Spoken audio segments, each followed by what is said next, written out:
Bonjour les amis, nouvelle vidéo aujourd'hui pour parler de Diodo qui était l'invité de Radio Dixie avec le Guise et Baptiste Marché qui va revenir sur tous ses déboires avec humour. Mais juste avant de l'écouter, n'oubliez pas comme d'habitude de vous abonner, le pouce, le commentaire, le partage, le boost de la vidéo.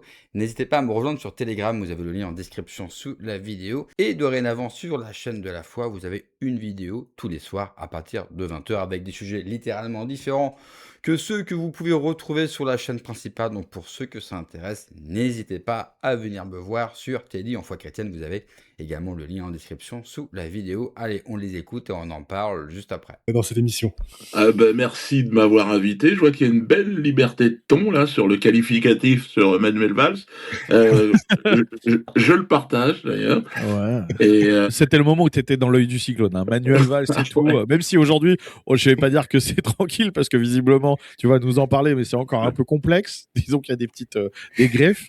Mais bon, le moment de la chemise en sueur et tout, là, on se rappelle, c'était vraiment le. Il y a eu un moment où ça devait être compliqué quand même. Tu étais vraiment dans la tempête. Hein. Ouais. Là, on peut dire que j'ai connu, après l'époque Valls, une sorte de descente aux enfers. Mais bon, je suis encore là. Je suis quand même le seul humoriste à faire rire sous bracelet électronique. Ça fait aussi partie Ouais, c'est assez hallucinant ce qui m'est arrivé. Ça fait 2 ans que j'ai un bracelet électronique. Je suis à domicile. Une bonne partie de l'année. Alors puis j'ai le juge d'application des peines qui me donne des suspensions de peine pour pouvoir aller faire mes spectacles, travailler et puis payer mes amendes. Mais le truc c'est que quand j'arrive sur ordonnance d'un juge dans une ville, ben, j'ai un arrêté préfectoral qui m'interdit de travailler. Donc c'est un peu c'est schizophrénique quoi ça. Et puis ils sont venus m'arrêter sur scène. Ils sont venus là l'autre jour, c'était une course-poursuite avec les gendarmes, la gendarmerie, donc jusqu'en Espagne. On est arrivé en Espagne et là on a pu jouer sur un parking. Donc bon bah voilà, j'ai à peu près tout connu dans ce métier et c'est vrai que là c'est une période assez particulière. Mais je crois qu'on est arrivé au bout là. Mais justement, alors là, c'est vraiment ce qui nous intéresse. Nous, on aimerait comprendre parce qu'on en a parlé brièvement dans notre dernier épisode, justement, par rapport aux infos qu'on arrivait à avoir, même si c'est toujours un peu flou, on a essayé de prendre nos infos plutôt de toi, justement, de ce que tu publiais, etc. Alors, ce qu'on aimerait comprendre, c'est avant, si je me souviens bien, moi j'ai connu l'époque, moi j'étais venu te voir en spectacle pour Le Mur, et le Mur avait été interdit, le spectacle avait été interdit, avais fait une refonte du spectacle, on va dire, etc., avec un nouveau nom, et comme l'arrêté était pour un spectacle était interdit, on pouvait pas t'empêcher de jouer un autre spectacle, en gros. Et avant, c'était un petit peu la porte de sortie, j'ai l'impression que tu avais quand les choses tournaient mal. Mais alors maintenant, de ce que j'ai vu des extraits où les mecs, c'est juste Dieu donné et tout pour tout spectacle. Alors, comment ça se passe? Est-ce que c'est légal déjà? Non, c'est pas légal, mais là on est arrivé à un moment, je crois, on a bien compris en France où la légalité, voilà, elle s'achète. Et la grande mafia aujourd'hui, elle est sortie de l'ombre. C'est Madame Ariane de Rothschild, officiellement, hein, qui a écrit ce mail à son ami Epstein pour me censurer, pour organiser ma censure. C'était un mail de 2013. Et ce mail de 2013, décembre 2013, en janvier 2014, c'était parti. Hein. C'était des arrêtés. On a une décision du Conseil d'État, donc la plus haute juridiction administrative, qui va revenir sur un siècle de jurisprudence et qui va interdire un spectacle a priori, c'est-à-dire avant même qu'il se passe quoi que ce soit, que tu aies pu prononcer un mot.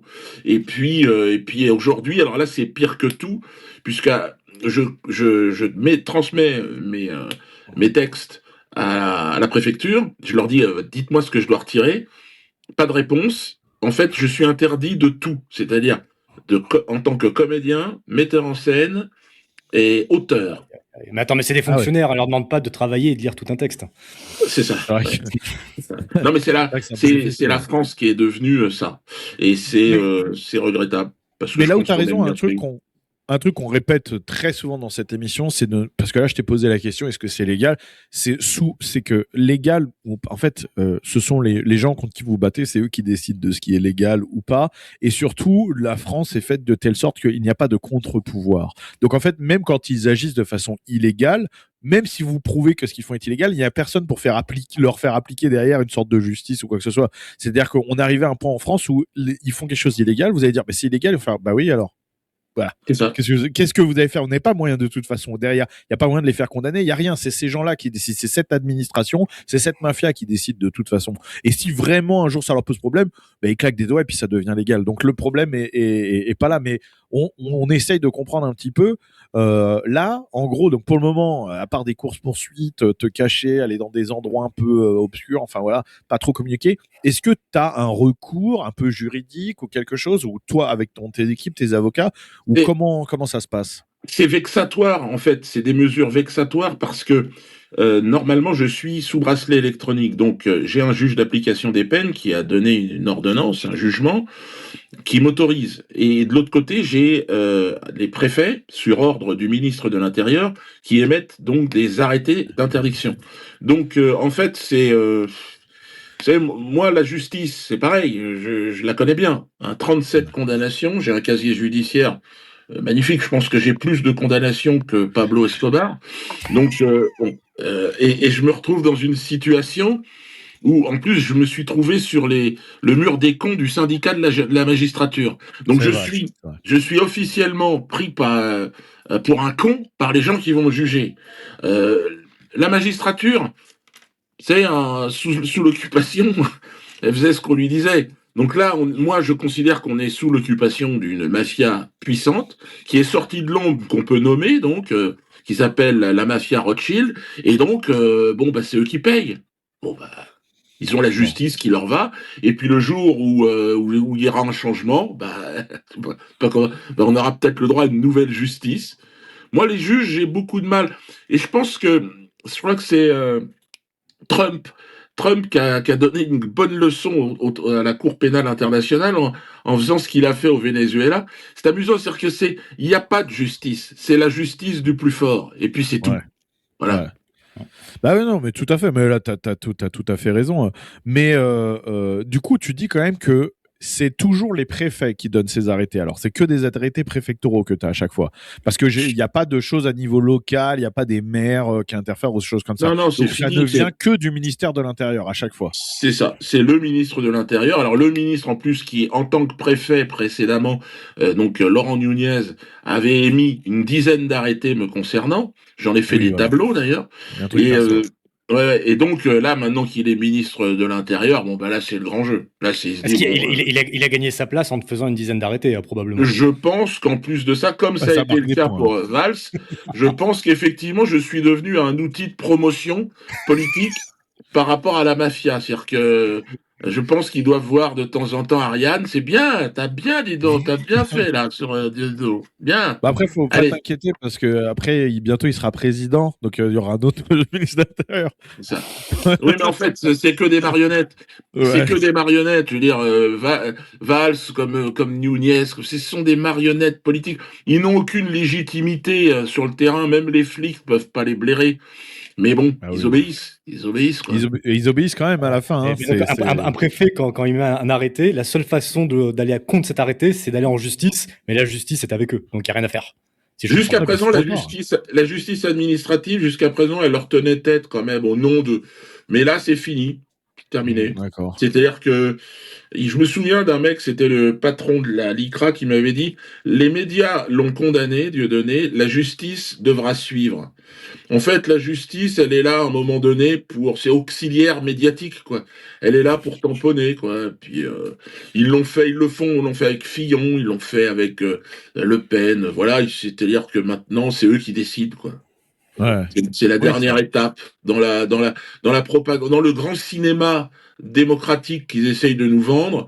La justice, c'est vraiment le dernier coup de tampon, quoi. Voilà. Toi, tu dégages et toi, tu fermes ta gueule. Et puis l'autre, on va faire parler Macron, puis sa copine, et puis voilà. Ou son copain. Mais non, ça on sait pas encore. Mais du coup, là, finalement, est-ce que tu as une stratégie, quelque chose? Parce que j'ai l'impression, et peut-être tu me dis si je me trompe, mais j'ai l'impression que tant qu'il y avait là beaucoup de lumière, quand on en a là, comme on en a parlé là en 2014, etc., il y avait beaucoup de lumière sur ton affaire. On en parlait partout, dans tous les cercles politiques, etc., en bien ou en mal, hein, mais je veux dire, on en parlait. Et en fait, tant qu'on en parle et que c'est en lumière, j'ai l'impression qu'il y a une certaine timidité, tu vois, quand tu disais, voilà, justice administrative tenait tête, etc., c'est-à-dire qu'il y a une espèce de retenue un peu, parce que bah, c'est dans l'œil quand même du grand public, donc on peut pas faire n'importe quoi. Et j'ai l'impression que maintenant que tu as moins d'expositions qui te mettent moins, ben en fait, ils peuvent derrière mettre tous les arrêtés qu'ils veulent, etc. Parce qu'en fait, les gens n'entendent pas forcément parler, tu vois. Finalement, je sais pas si tant de gens que ça sont au courant, par les gens qui te suivent, etc., de cette censure que tu reçois. Alors, à l'époque, en 2013, effectivement, Ariane de Rothschild prétend que je suis un homme politique. Bon, pourquoi pas, elle a le droit de penser ce qu'elle veut. Si elle prétend qu'il est un homme politique, c'est tout simplement parce qu'il fait mal. Et puis, il faut se remettre aussi dans le contexte. À l'époque, Dieudo, c'est une star. Certes, ce n'est pas une star qui passe dans les médias. C'est vrai.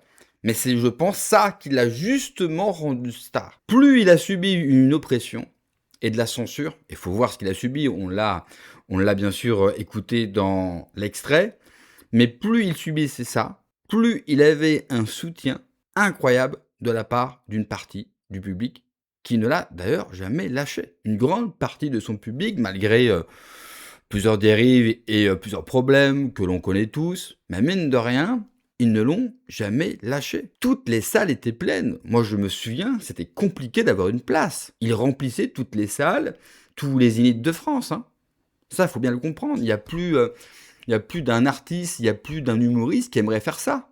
Récemment, tiens, son ex-compère, il y a longtemps, Elie Semoun, a déjà annulé une tournée parce que personne n'achetait de place. Donc, elle le prend pour un homme poétique parce que se dit, mais si ce mec n'est pas arrêté, qu'est-ce que cela va devenir par la suite? Et puis, avant qu'on a l'avènement de toutes ces chaînes, de tous ces influenceurs politiques, n'oubliez jamais que la dissidence, ça a commencé avec 2 personnes sur Internet, Soral et lui. Et il captait 100% de l'audience à l'époque sur Internet. On a du mal à s'en souvenir parce qu'aujourd'hui, il y a tellement de chaînes, il y a tellement de profils, il y a une telle richesse qu'on peut retrouver sur Internet, il y a tellement de points de vue et c'est très très bien, ça s'est ouvert, la parole s'est libérée sur Internet. Mais avant, il n'y avait que ces 2 mecs-là qui subissaient toute la pression. Donc, je ne sais pas si vous imaginez toute la pression dont l'État est capable seulement sur 2 personnes. Et mine de rien, ils sont toujours là. Soral est toujours là. C'est toujours Soral, quoi qu'on pense de lui. Hein. Je ne suis pas soralien pour ma part, mais c'est celui qui réalise toujours le plus de vues, qui a les records de vues chez GPTV ou ailleurs, c'est Soral. Donc 20 ans plus tard, le mec, il est toujours numéro 1. Et Dieudo, partout où il passe, il est encore, lui aussi, parmi ceux qui font le plus de vues, parmi ceux qui sont le plus attendus, et malgré qu'il fasse des spectacles dans des bus ou dans des champs, le public est toujours présent.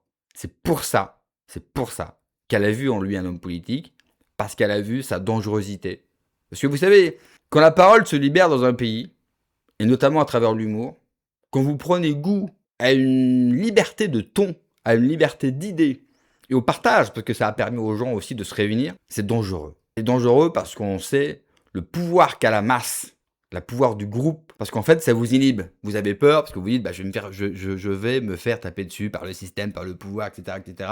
Et tout d'un coup, en fait, vous vous rendez compte que vous n'êtes pas seul. Et c'est pour ça qu'ils les ont censurés à l'époque, et c'est pour ça qu'aujourd'hui, bien sûr, ils s'attaquent à Internet. Malheureusement pour eux, je pense que Internet aujourd'hui a pris une telle ampleur qu'ils auront beau essayer, bien sûr, de nous mettre la même répression qu'ils ont eue à l'époque, ils ne réussiront tout simplement pas. Merci d'avoir regardé la vidéo, les amis. N'oubliez pas, comme d'habitude, de vous abonner, le pouce, le commentaire, le partage, le boost de la vidéo. Prenez soin de vous, que Dieu vous protège. Allez, ciao.